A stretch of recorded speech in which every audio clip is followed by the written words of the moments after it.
Have you ever stopped to think about how much of your life is shaped by forces you don't even notice? The way you dress, the apps you use, the trends you follow, all of it is connected to something much bigger: society. And today, we're diving into the lens that helps us understand it all: sociology.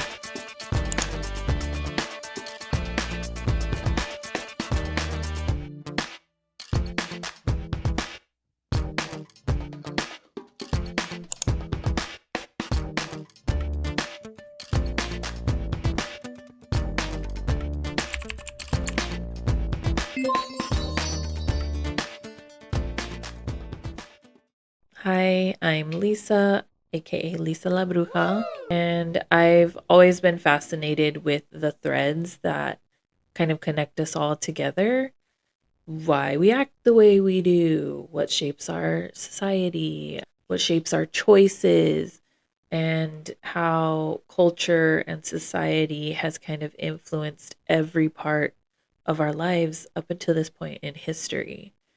Growing up, my parents didn't really let me leave the house. No shade to them. I know it was well intended, okay?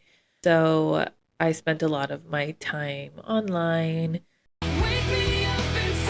watching reality TV on MTV and VH1.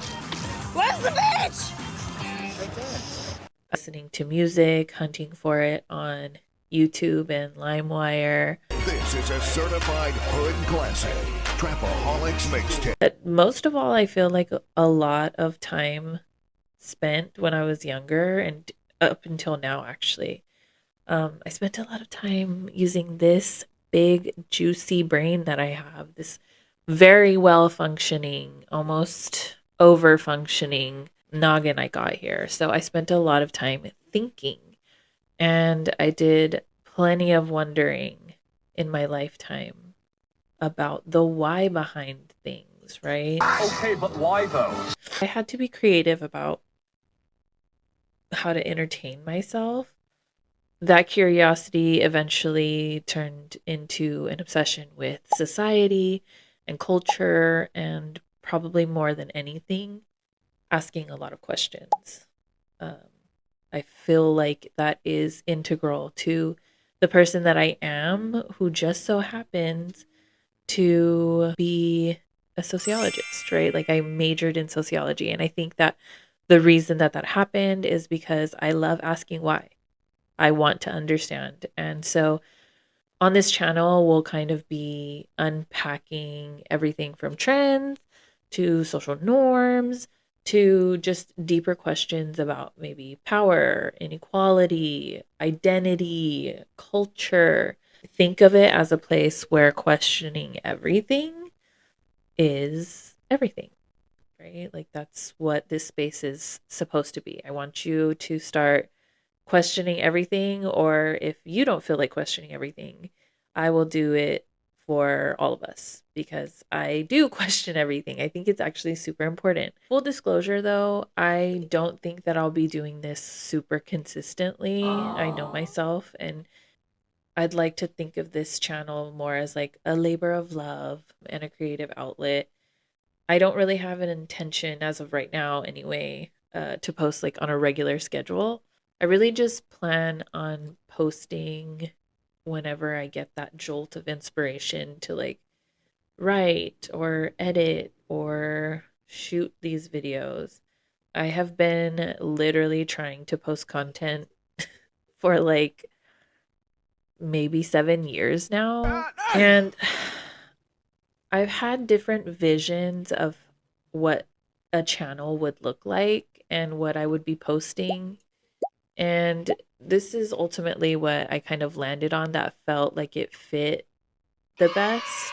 I I was trying to find a medium that felt like aligned to me.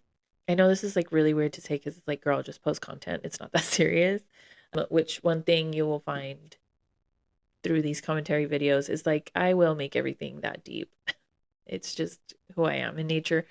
But one thing I know about myself for sure is I have a serious love for learning. I love to research, and I really love to stunt my knowledge, or just, share my knowledge is a better way to reframe that. I have this incessant need to like voice my opinions and be heard. Don't know what that's about, but that's why I kind of landed here. All I have to say is I love hearing people yap about things happening in society, and basically, I wanted to join the club, to put it simply. My goal is to make big ideas kind of a little bit more digestible, maybe relatable, because they're like really big. There's a lot of really big concepts that I would love to break down.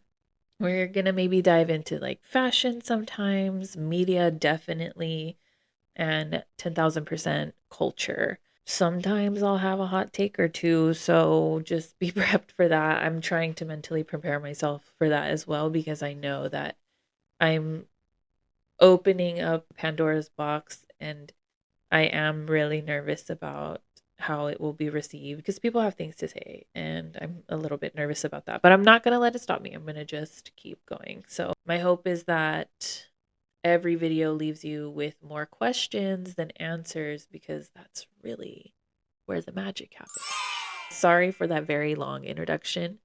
Let's just get into the nitty gritty here. Today, we are going to be talking about sociology. So essentially, the topics that I will bring up in future episodes, I am going to be looking at through the lens of sociology, because that's just my background and literally has changed my worldview. Like, there's no going back. After you become a sociologist and you kind of understand the way that things work, you can't go back. But I'll touch a little bit more on that later. All right, so sociology. What is it, and why do we even care? Why should it matter? Think of it this way. You're scrolling on TikTok, and every 5 videos you get that same sound that is being used over and over again. My God, my Shayla, my Shayla.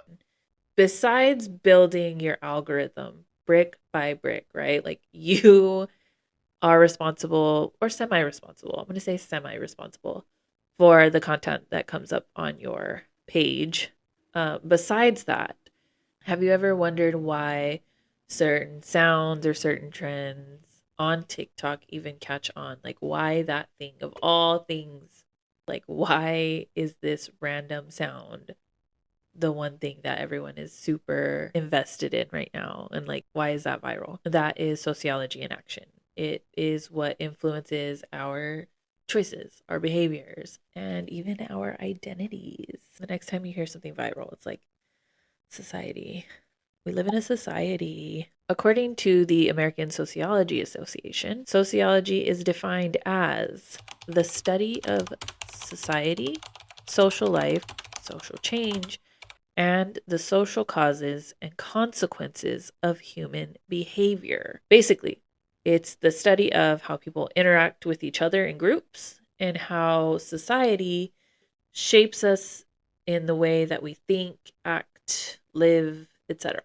For example, think about the concept of social norms. This would be, why do we tip at restaurants but not necessarily at fast food places? Why do we automatically turn around when we step into an elevator? Nobody taught you that. It's just what we do. Granted, it would be a little awkward if you just walked into the elevator with other people and just stayed that way, right? Nadia has gone the 4th floor. Nadia has turned all the way around. She's looking at the back of the elevator. That is not normal human behavior. Nadia is looking at the back of the elevator purely because everybody else is. But that's the point. We are kind of pressured by society and like social norms and what is considered like a normal thing to do, that when we walk into the elevator, we turn around.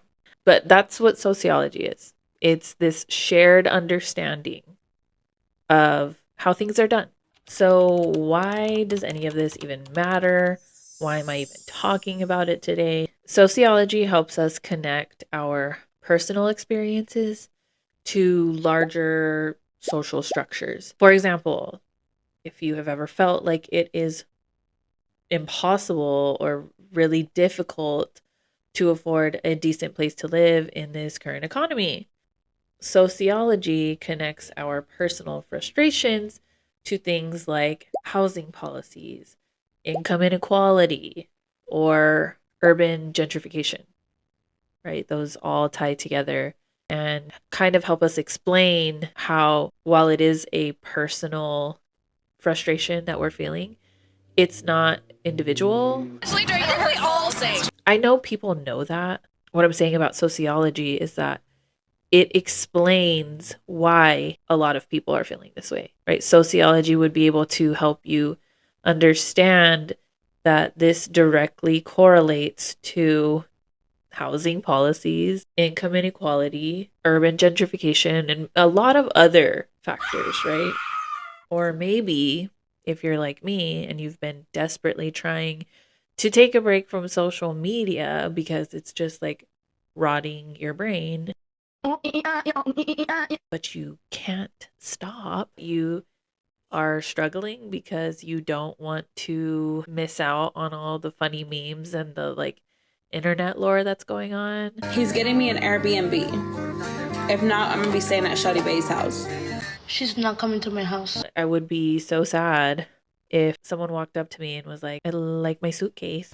I like my suitcase. And I was like, or what? I find myself going back to apps that I don't necessarily want to be on because I have FOMO.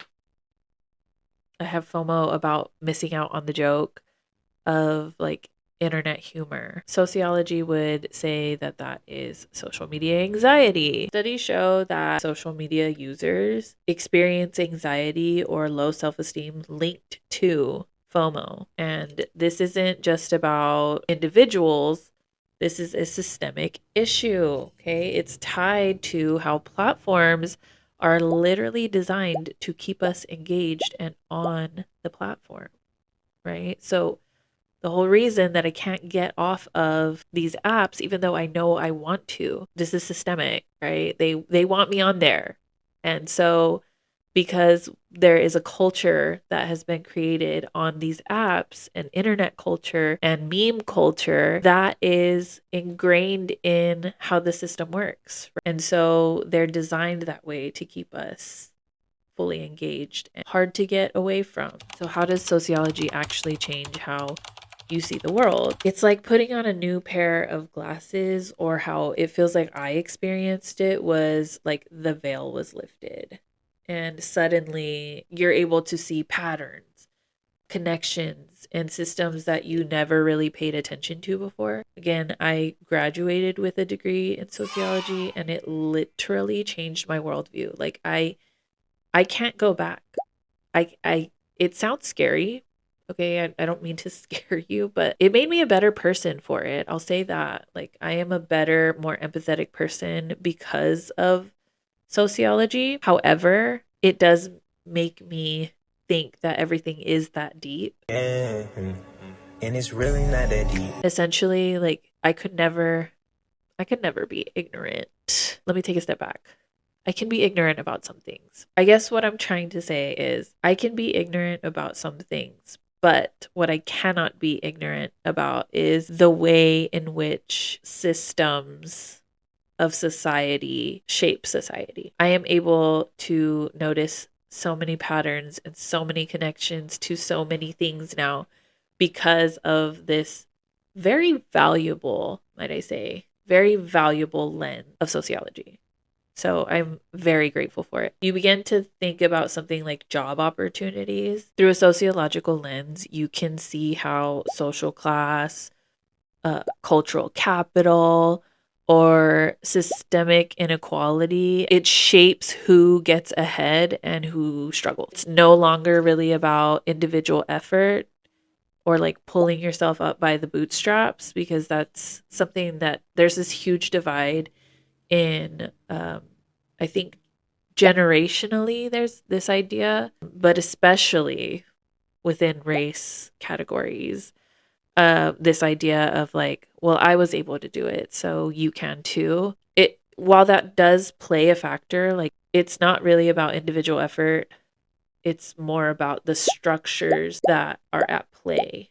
Quick anecdote to this. I remember arguing with a girl on Twitter about like 10-ish years ago, maybe. It must have been around 2014, 2015. And I was arguing with her about the Black Lives Matter movement and this idea of privilege, right? I remember I was so frustrated because it seemed like she could not or would not consider that she herself was a person of privilege. I think it's important to recognize that to the privileged, equality seems like oppression. Granted, my frontal lobe was a little more developed than hers at the time. She was still in high school. I'm going to give her old self some grace here. But my point is, once I started my education in sociology and learning about all of the systems with which this country was built and the world, really, I felt like it was my duty to educate others and expose them to the knowledge that I just gained. It felt like it hit me like a truck. Like, I have to share this with the world because everybody needs to know. Everybody needs to see through this lens. Back then, I was definitely more of a social justice warrior. I was ready to argue with anybody online. I'm definitely past that now. I still voice many of my opinions online. That's why we're here right now. But I'm definitely not arguing with anybody. I've definitely learned how to choose my battles and learn and figure out where and who is willing to be open to information. I will be talking about discourse more in depth. But what I'm trying to get at is once you see the world through a sociological lens, you cannot go back. You cannot unsee it. Like the veil was lifted and it's not coming back on, baby. Like it's gone. So even if you see yourself as like a complete and total free thinker, the norms, the values, and the systems around you shape the way that you see the world and the choices that you make. But the beauty about sociology is that it doesn't just reveal how you're influenced, but it gives you the tools to question it. Once you see the framework of how society and the world works, you can start to push back. You can start to challenge it. Dare I say, maybe even change it. You can change the world. So, with that, this is the surface level introduction to this channel, to sociology. It's all about asking better questions, seeing the patterns around us, and maybe even challenging the status quo. But that's it, y'all. I promise that I am going to give a little bit more to like more specific topics in the future. I just kind of wanted to introduce what I'll be doing here, how a lot of the commentary will be through this lens, and hopefully just provoke a lot of thoughts. I have a whole hub of topics that I intend on talking about, but if there's anything that you would like for me to like break down, period, Bruja breakdown, comment the topic that you'd like me to talk about, and I would love to give my take on it. I do want to give another quick disclaimer. The intention of this channel, I have a few, but I want this channel to generate healthy discourse. One major thing that's happening in society, which is truly really damaging and very scary, is we are very divided and polarized. I do believe it's really imperative and really important to be able to talk about and give our opinions about topics without it being hurtful or harmful or stirring up negative emotions. One thing that held me back from creating this kind of content for a really long time is the fear of hateful comments or generating a space where people are just going to be arguing with one another. I don't want that to happen. We are divided in a way that feels irreparable right now. Again, I'm going to do a whole episode on polarization. My hope is that we get to a place where we can have conversations about topics without being mean to one another and without feeling like we hate each other with polarization. We have become very black and white. And yeah, I can go on for days about this, and I will. I will have a whole episode dedicated to this, but let's just make sure to keep it a little bit cute here, okay? Please don't be mean to me, because then I will be like really sad. I will leave you with this. Sociologist Sigmund Bauman said, questioning the ostensibly unquestionable premises of our way of life is arguably the most urgent of services we owe our fellow humans. So remember, the best answers start with better questions. Question everything, stay curious, and I will see you next time. Bye!